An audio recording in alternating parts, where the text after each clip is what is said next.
दोस्तों welcome to my channel, welcome to my new video. दोस्तों आज की वीडियो एक बहुत ही स्पेशल वीडियो है जो कि सेलर्स ओरिएंटेड वीडियो है और आप इसको कह सकते हैं एक सक्सेस स्टोरी मैं आपके साथ में शेयर करना हूँ। तो ये स्टोरी कुछ ऐसी है कि बहुत से लोगों को आजकल मार्केट में लगता है कि उनका घर काफ़ी टाइम तक मार्केट में खड़ा हुआ है और प्रॉपर्टी सेल नहीं हो रही है क्योंकि इकोनॉमिक सिचुएशन को देखते हुए और भी हालात को देखते हुए सेलर्स को ऐसा लग रहा है कि वो आज इस मार्केट में स्टक हो गए हैं।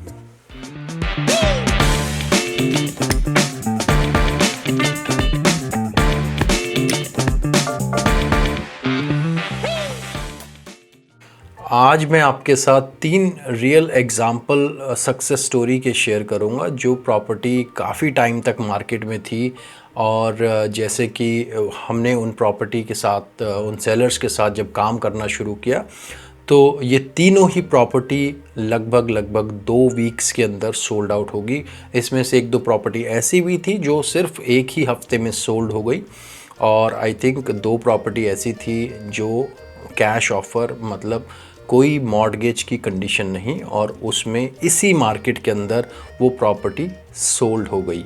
आइए चलते हैं अब उन प्रॉपर्टीज़ के बारे में बात करते हैं जो प्रॉपर्टी मैं आपके साथ में शेयर कर रहा हूँ। सो सबसे पहली प्रॉपर्टी हमारी है 4275835 हैम्पटन प्लेस। ये अगर हम इस प्रॉपर्टी के बारे में डिटेल्स देखें तो दोस्तों सिर्फ 9 दिनों के अंदर ये प्रॉपर्टी सोल्ड हो गई थी और ये प्रॉपर्टी सिर्फ 1 बेडरूम 1 बाथरूम का कॉन्डो था जो कि UBC university of British Columbia में ये लिस्टिंग थी मेरी।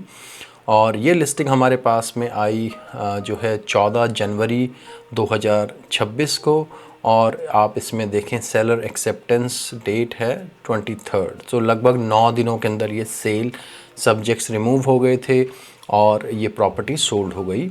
और अगर हम इसकी हिस्ट्री में जाएं तो मैं आपको दिखाता हूं, ये मेरे ही जो है सेलर थे, मेरे पहले बायर थे जिन्होंने प्रॉपर्टी जो है 2022 में हमने परचेज़ की थी और उसके बाद हमने इसको दोबारा मार्केट में एक बार लगाया था और उस टाइम भी काफ़ी सक्सेसफुली ये प्रॉपर्टी आप देखेंगे 699 की हमने परचेज़ करी थी 2022 में। अगस्त 19 में ये क्लोज़ हुई थी और उसके बाद ये प्रॉपर्टी दोबारा मार्केट में आई थी 799,900 8 लाख की। तो उस टाइम भी मेरे पास में 2 ऑफ़र्स थे जो हमने इस प्रॉपर्टी को उस टाइम भी जो है हमने मार्केट में लगाया था और उस टाइम भी हमारे पास में बहुत ही अच्छे 2 ऑफ़र आए थे। बट आई थिंक उस टाइम जो है सेलर्स उस टाइम उनका विचार बदल गया और उन्होंने उस प्रॉपर्टी को सेल नहीं किया उस टाइम। बट उसके बाद मैं जो आपके साथ में शेयर कर रहा हूँ सिर्फ 9 दिनों के अंदर ये प्रॉपर्टी सोल्ड हो गई। इसी मार्केट के अंदर 2026 की ये लिस्टिंग है।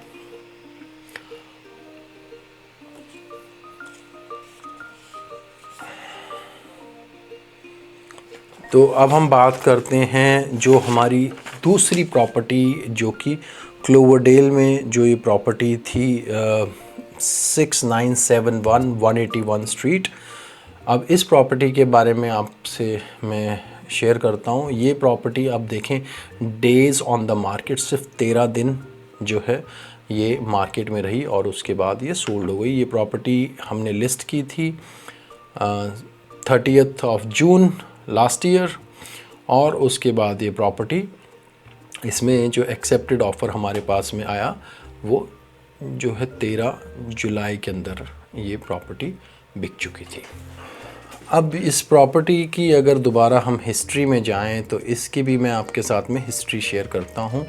तो इसकी अगर आप देखें हिस्ट्री तो ये पहले करीबन 5 से 6 महीने मार्केट में रही ये प्रॉपर्टी और उसके बाद इसमें काफ़ी प्राइस में एडजस्टमेंट हुआ। ये सबसे पहले इन्होंने 1,89,000 पर लिस्ट की थी किसी और रियल्टर के साथ और ये प्रॉपर्टी हिस्ट्री में आप देख सकते हैं कि आप 5 ये मई है 8 मई को लिस्ट हुई थी 1,59,900 की और उसके बाद प्राइस रिडक्शन हुई, दोबारा लिस्टिंग कैंसिल करके दोबारा वो उसको मार्केट में लगाया गया, क्योंकि वो रीज़न ये रहता है कि जब हम प्राइस एडजस्टमेंट या कोई भी प्राइस को चेंज करके दोबारा लिस्टिंग को फ्रेश लगाते हैं तो वो MLS पे सभी को दिखती है कि हाँ ये फ्रेश लिस्टिंग आई है, तो विजिबिलिटी ज़्यादा बढ़ती है, जो कि एक अच्छी अप्रोच है और अच्छा जो है स्ट्रैटेजी है।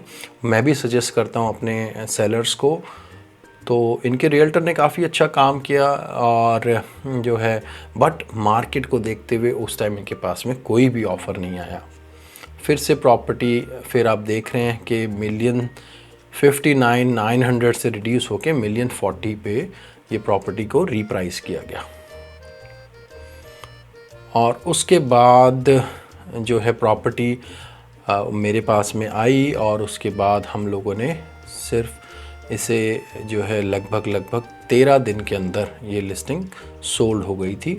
और इसका प्राइस भी हमको काफ़ी अच्छा मिला। हमने लिस्ट किया इसको 1,59,900 जो कि एक ओरिजिनल प्राइस था, और फिर इसको जो है लिस्टिंग को हमारे पास में ऑफ़र आया, काफ़ी हमने उसको नेगोशिएट किया, लेकिन ऑफ़र अगेन एक कैश ऑफ़र था। कैश ऑफ़र का मतलब है कि इसमें कोई भी मॉर्गेज की सब्जेक्ट कंडीशन नहीं थे। अभी आपने जो UBC का भी जो एक देखा लिस्टिंग जो कि हैम्पटन प्लेस में थी, वो भी एक कैश ऑफ़र था और उसमें भी ट्रांजैक्शन बहुत स्मूथ रही और उसमें भी कोई प्रॉब्लम नहीं आई।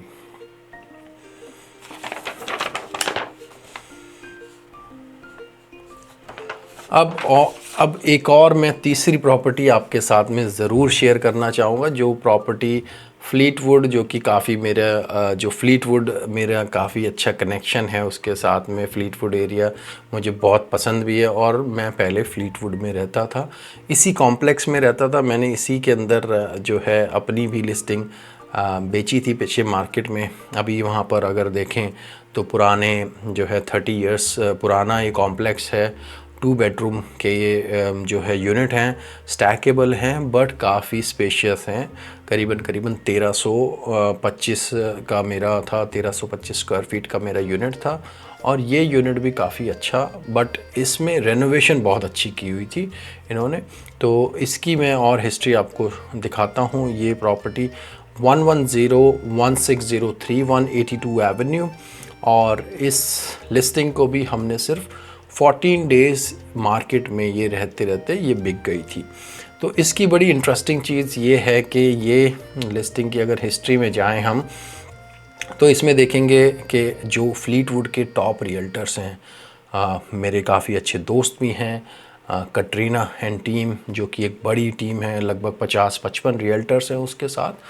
और ये लिस्टिंग उनके साथ में थी जो कि करीबन 6 महीना रही, और ये उस टाइम 879 में लिस्टेड थी। और उसके बाद ये माइक मर्फरी भी काफ़ी बड़े रियल्टर हैं जिनकी काफ़ी बड़ी टीम है। 849,900 में उनके पास में ये लिस्टिंग आई। और उस समय दोस्तों मैं भी एक बहुत बड़ी टीम का पार्ट था। जॉन साई, जो मेरे काफ़ी अच्छे दोस्त भी हैं और काफ़ी अच्छे, उनसे काफ़ी चीज़ें मैंने सीखी हैं। एक मैं उनको अपने गुरु बोल सकता हूँ रियल एस्टेट का। और उन्होंने जो है क्योंकि उनका नाम आपको दिख रहा है, बिकॉज़ मैं उनकी जब टीम का पार्ट था तो मैं जो है उसमें टीम का नाम रिफ़्लेक्ट करता था। तो ये लिस्टिंग हमने की 799,998, मतलब लगभग 8 लाख की ये प्रॉपर्टी लिस्टेड थी। और फिर अगेन ये 14 दिन के अंदर प्रॉपर्टी सेल कंप्लीट हो गई थी, सब्जेक्ट्स रिमूव हो गए थे। और यहाँ देखेंगे आप मेरा नाम तरुण शर्मा। और ये प्रॉपर्टी की भी स्टोरी बहुत ही मतलब मज़ेदार है कि यहाँ एक्चुअली में मैं अपने एक बायर के साथ में गया था। तो जो इस प्रॉपर्टी के जो सेलर हैं वो इंटीरियर ब्रिटिश कोलंबिया में रहते हैं, तो वो प्रॉपर्टी वेकेंट थी। और इस प्रॉपर्टी में वो कैमरा से ऑब्ज़र्व कर रहे थे, जो भी विज़िटर आते थे या जो भी शोइंग्स होती थी वो कैमरे से देखते थे।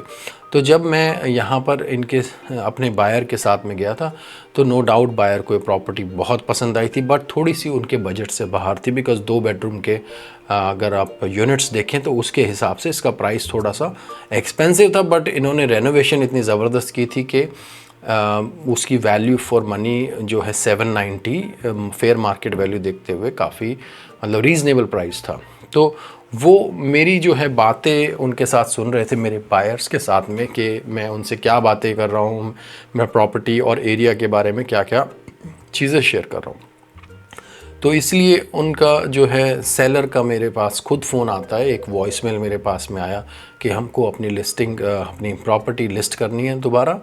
और मैं एक लिस्टिंग प्रेजेंटेशन के लिए गया। लिस्टिंग प्रेजेंटेशन में हम सेलर को एक्सप्लेन करते हैं अपनी मार्केटिंग स्ट्रैटेजी और हमारा कमीशन और बहुत सारी चीज़ें जो हम कंपेरेबल शेयर करते हैं कि प्रॉपर्टी जो है दूसरी आसपास की प्रॉपर्टी से कंपेयर करके कि किस प्राइस में हमको लिस्ट करनी चाहिए।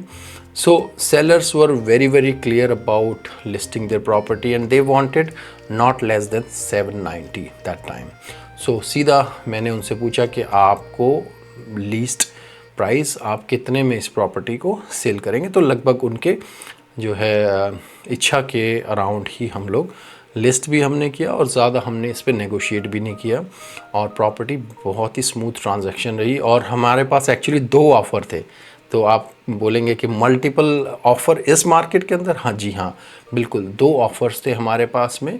और फिर ये प्रॉपर्टी जो है फर्स्ट सेलर को ना मिलते, बायर को ना मिलते हुए दूसरे बायर को मिली, बिकॉज़ उनकी कंडीशंस काफ़ी स्मूथ थी।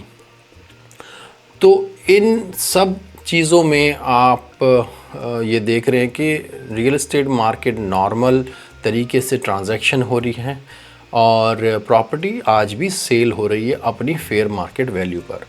बट 3 कंडीशन जो है बहुत इम्पॉर्टेंट है किसी भी सेल ट्रांजैक्शन को ध्यान में रखते हुए। 3 कंडीशन जो मैं आपको कहूँगा कि 3 कंडीशन होती है कि अगर प्रॉपर्टी एक राइट प्राइस पे लिस्टेड हो तो दोस्तों ज़रूर बिक जाती है और राइट टाइम पे बिक जाएगी। बट अगर प्रॉपर्टी सही प्राइस पे लिस्टेड नहीं है, ओवर प्राइस है, तो बहुत सारे आप भी जो हैं, जब प्रॉपर्टी हम किसी चीज़ को सर्च करते हैं, आजकल ऑनलाइन सर्च करते हैं और एक फ़िल्टर क्राइटेरिया हम सेट कर लेते हैं कि प्रॉपर्टी हमारी जो है हम 8 लाख के बजट के अंदर उसमें फ़िल्टर लगा लेते हैं कि 8 लाख से नीचे नीचे प्रॉपर्टी हमें दिखें। तो अगर प्रॉपर्टी 8 लाख से ऊपर है फॉर एग्ज़ाम्पल, तो आपको वो प्रॉपर्टी नहीं दिखेगी। इसलिए राइट प्राइसिंग बहुत ज़रूरी है। और दूसरी सबसे इम्पॉर्टेंट चीज़ एक right condition of the property. अगर प्रॉपर्टी में कुछ डैमेजेस हैं, कुछ चीज़ें टूटी हुई हैं, अप्लाइंसेस नहीं चल रहे, फ्लोरिंग ख़राब है, पेंट ख़राब है, तो भी प्रॉपर्टी सेल होने में बहुत प्रॉब्लम आएगी और फिर प्रॉपर्टी नहीं बिकेगी। तो फिर जैसे हम देख रहे हैं कि काफ़ी प्रॉपर्टी मार्केट में 3 महीने 6 महीने साल लगी हुई हैं और प्रॉपर्टी नहीं बिक रही। तो ये 2 कंडीशन उसमें ज़रूर हो सकती है, या तो ओवर प्राइस्ड या प्रॉपर्टी की कंडीशन सही नहीं है। और तीसरी सबसे इम्पॉर्टेंट चीज़ है एक्सेसिबिलिटी। एक्सेसिबिलिटी का मतलब है कि अगर प्रॉपर्टी आपने किसी टेनेंट को दे रखी है या आप कहीं दूर रहते हैं और आपका जो है उस प्रॉपर्टी का एक्सेस नहीं दे पा रहे हैं आप रियल्टर को किसी राइट टाइम पे, तो वो प्रॉपर्टी बिकने में भी दिक्कत आएगी। वो प्रॉपर्टी इजी नहीं होगी सेल करनी, क्योंकि आप उस प्रॉपर्टी को जब तक हम एक्सेस नहीं कर पाएंगे, किसी हम बायर को शो नहीं कर पाएंगे, तो प्रॉपर्टी बिकने में बहुत मुश्किल आएगी। तो जो ये तीनों प्रॉपर्टी जो बिकने में, अगर आप कहें कि हमने क्या स्पेशल इंग्रेडिएंट यूज़ किया, तो दोस्तों इंग्रेडिएंट कुछ खास कोई सीक्रेट मसाला कुछ नहीं होता, सिर्फ एक राइट अप्रोच, पॉजिटिव माइंडसेट और right pricing and right marketing, ये बहुत ज़रूरी है।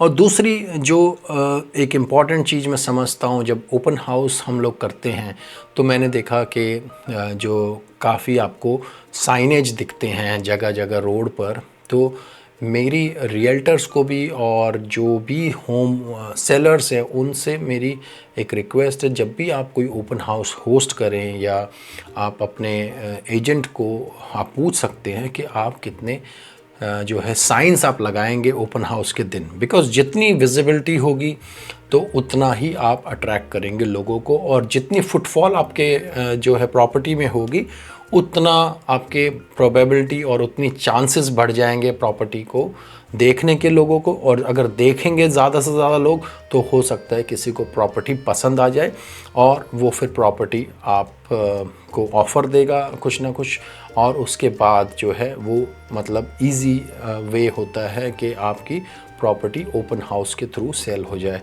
और आजकल जो सबसे इम्पॉर्टेंट चीज़ मैं देखता हूँ marketing, specially social media marketing. अगर कोई अच्छी मार्केटिंग हम यूज़ करें तो दोस्तों ये प्रिंसिपल बहुत ही पुराना है कि good marketing can sell bad products and bad marketing can not sell good products. तो अगर आपकी मार्केटिंग स्ट्रैटेजी सही है, प्राइस पॉइंट राइट है, अगर आपकी जो है उसमें एक्सेसिबिलिटी में कोई प्रॉब्लम नहीं है, और अगर आपकी प्रॉपर्टी की कंडीशन बहुत ही अच्छी है, कंडीशन अगर नहीं अच्छी तो प्रॉपर्टी नहीं बिकेगी। अगर ये तीनों चीज़ आपकी सही हैं, प्राइसिंग, कंडीशन एंड एक्सेसिबिलिटी, तो प्रॉपर्टी आपकी इजीली फेयर मार्केट वैल्यू पे बिक जाएगी।